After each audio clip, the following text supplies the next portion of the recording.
राज्य में आहरी 3 दिन लगी कालबैशाखी वर्षा 22 तारिख जाए वर्षा नहीं सतर्कता जारी करिछि आंचलिक पाणीपाग केन्द्र 23 तारिख बेलू पागरे परिवर्तन हेबो। वर्तमान राज्य उपरे 2टी ट्रप लाइन निम्न चापरेखा सक्रिय रही जा प्रभाव में वर्षा होउछि। 24 घंटे 6 जिला को वर्षा नहीं सतर्कता जारी करा जाइछि। मयूरभंज बालेश्वर भद्रक कोरापुट रायगड़ा और मालकानगिरी किछि स्थान रे प्रबल वर्षा नहीं येलो वार्निंग जारी होइछि।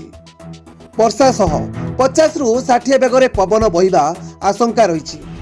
आगामी 3 दिन हालुकारु मध्यम धरणर वर्षा अधिकांश स्थान रे हेबो।